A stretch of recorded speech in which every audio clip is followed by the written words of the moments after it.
Hello everyone and welcome back to Crossheads Gaming.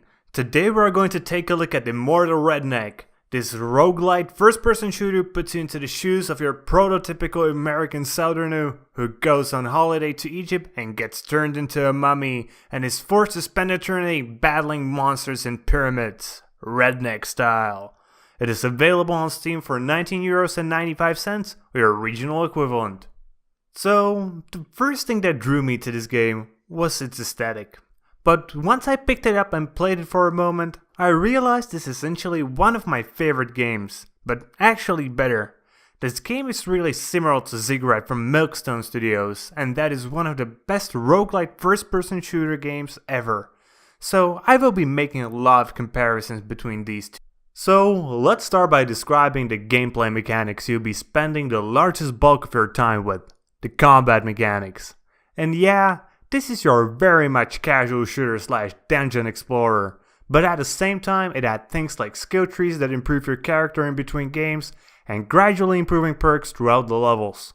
And on top of that, you get the procedurally generated levels we've come to expect from roguelike games.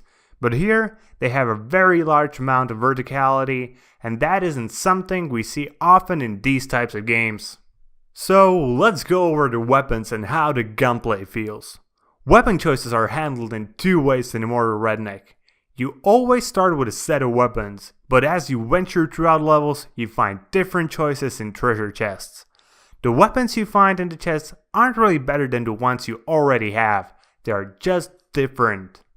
The second way to get different weapons is to choose a different god to follow. Then your starter kit will differ from the basic Redneck one.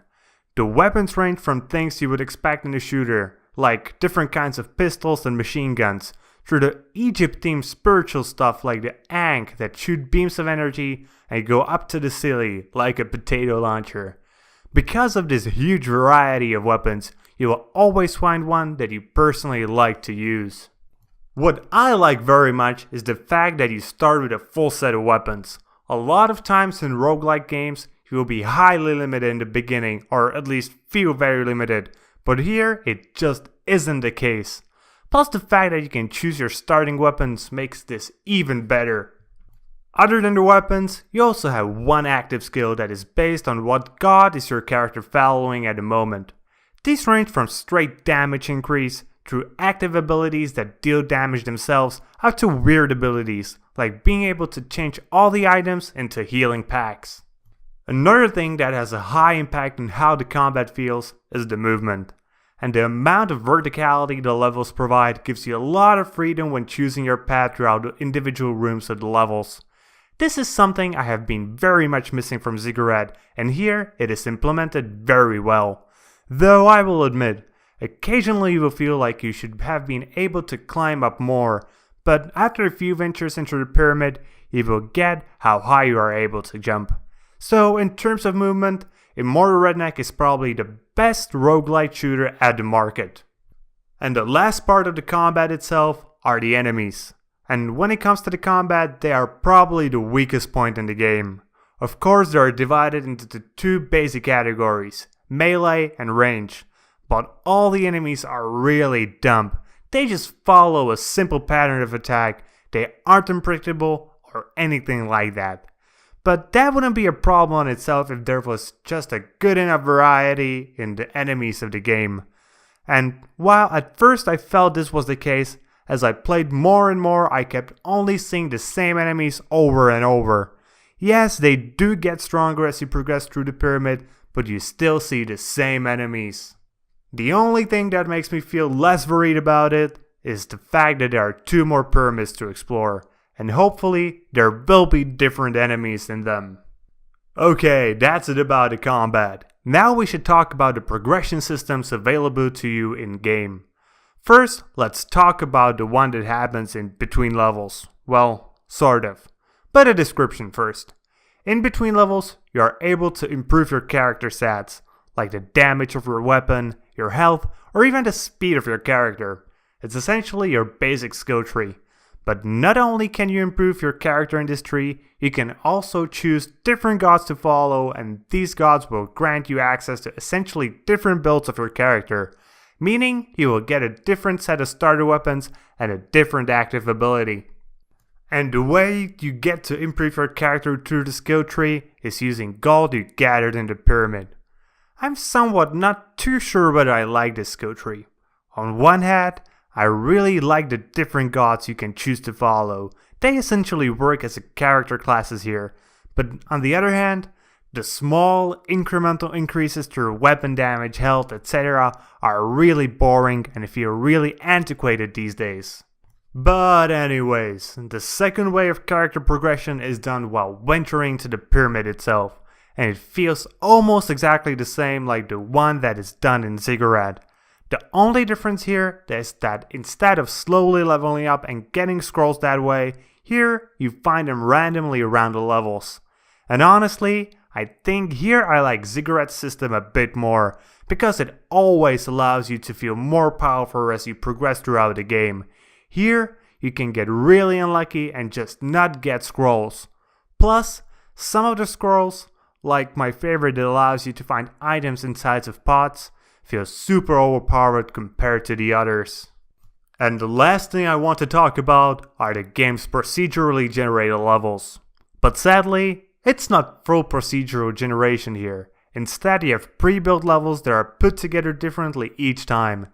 While this gives you a somewhat different experience every time you venture into the pyramid, it also makes each journey feel very similar to the previous one. But the rooms are varied enough not to make you feel like you're venturing into the same exact dungeon every freaking time. So, when it comes to the gameplay, Immortal Redneck provides a nice core gameplay loop with a decent progression system. It fixes many of the issues first-person shooters with roguelike elements often have, like not having decent weapons variety right from the start, or the levels feeling really flat. Sadly, the roguelike elements themselves feel somewhat weak here, but that is probably the easiest thing to fix with either patches or later downloadable content. So, the gameplay is good, but that isn't all that makes a game. Next up on our list of things to discuss, we have the graphics of Immortal Redneck. And I gotta say, I am more than pleasantly surprised. As you can see from the video footage, the game does look pretty good. It uses this sort of cartoony style that allows to use pretty plain textures without them looking out of place or low quality. The models of everything in game are pretty to look at as well and are easily recognizable from each other. What I like about the style the most is the fact that it is very colorful and thus feels very cheerful. This combined with the general ridiculousness happening in game creates a very fun atmosphere. Now to the sounds in game, starting with the music, which unfortunately is probably the weakest part of the sounds in game. As usual, it isn't really bad, just really generic. If you play your own music while playing games, you won't mind this. Then we have the sound effects. These are pretty decent, but not really outstanding in any way. Again, they serve their purpose, but won't get you jumping out of your seat cheering. The thing that is probably the best about Immortal Redneck's sounds are the sounds of the redneck himself. Some of them are quite funny, but a bit too vulgar for no reason at times. Performance-wise, all I have are good news. The game like a hare in the mating season. I never saw any bugs, and the game never crashed for me either. So, in conclusion, Immortal Guardian is one of the best roguelite first-person shooters you can currently find on the market. But there is one thing I don't like about it. Its price. If the price was $5 lower, I would happily recommend Immortal Guardian. But when you compare this and Ziggurat, and that you can get for under $5, Ziggurat feels like a better deal. Especially with the amount of content that has been added into it since its release. But if you like this genre of games, like a bit of vulgar humor, and either don't mind spending $20 on this or just waiting for a decent sale, I can highly recommend this game because it is fun and provides hours and hours of it. Well, that's it for today, guys. Hope you liked the review, and if you did, please consider liking it, subscribing to my channel for more gaming reviews, and comment if you have something you would like to add. And if you didn't like the video, well, dislike it. See you all next time with more gaming content.